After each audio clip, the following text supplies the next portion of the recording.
second Lille to Le Moustois, having crushed the 9 men of Rennes 4-0 here last weekend. Lost meanwhile beat Monaco courtesy of a late winner from the evergreen Olivier Giroud. The former gunner a late absence through injury here though. And Matthias Fernandez-Pardo thrown into the role of centre-forward, with new signing Hamza Igaman watching on from the bench, at least initially. It was a first half of limited opportunities. In fact, the first save, forced of Bingura Camara, came off his own man. There would be a bigger save to make though in first half stoppage time. Benjamin Andre testing the keeper far more thoroughly with a well-placed header, which was heading inside the far post until Camara tipped it away. So with no breakthrough at the halfway point, Igaman introduced without even a training session to his name. Whilst it was a quiet first half, this was a match which was about to burst into life and then some. The first goal did come within a minute of the restart. Left back Romain Perrault, well played in by another summer signing in Felix Correa, and finishing like a striker. But moments later, down the other end, he would be guilty of an offence which saw the referee point to the spot. And outstretched in an unnatural position. But he was to be let off after a lengthy VAR intervention ruled the penalty out for an offside, a narrow one, in the build-up. 0-0, back to hero for Perrault in a matter of moments.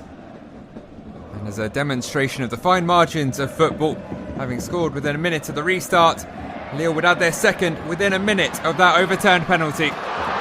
Matthias Fernandez-Pardo flourishing in his new centre-forward role, sliding the ball under Camara, having been played in by Correa again.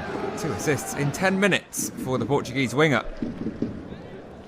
Fernandez-Pardo then had a brilliant opportunity to make it 2 goals in as many minutes. Camara stood tall, stayed on his feet, and after a brilliant run and touch, denied the striker a brace. So instead, down the other end, another swing of the pendulum in this fascinating second half. The referee pointing to the spot again, and this time it would stick. Deman Karim brought down by Aibouadi. Sambu Samano, the man to step up. His effort from the spot saved. His rebound scuffed, but into the path of Tosin Aigan, who forced the ball home and gave Lorient hope. It was Aigan who handed over the ball to Samano and rewarded for his unselfishness with a goal of his own. Lorient was still in with a shout heading into the final 15 minutes, but they would capitulate late on. First, Fernandez-Pardo with his second, getting his brace this time after a poorly judged header back towards his own goal by Abdoulaye Faye. And from there, the floodgates would officially open. Another mistake at the back. Montassar Talbi unable to keep a hold of Igaman, who played in Fernandez-Pardo centimetres away from a hat-trick, but instead a debut goal for the Moroccan. Refusing to come on as a sub effectively ended his Rangers career, but here on as a sub and turning out to be a super sub. Before the 90 minutes was up, Lille would have their fifth. Hakon Arnar Haraldsson exchanging a lovely 1-2 with Perrault, a goal and an assist for the left back. A well-deserved goal for the Icelander. And there would be 2 more goals to come in stoppage time. First, another for Igaman.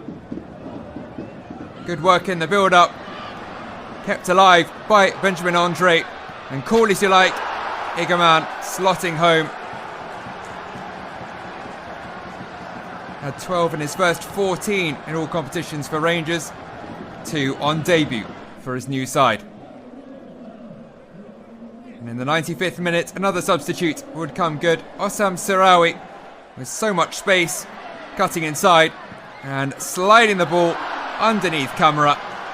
7 for Lille. Heaven for Lille. Certainly hell for Lorient.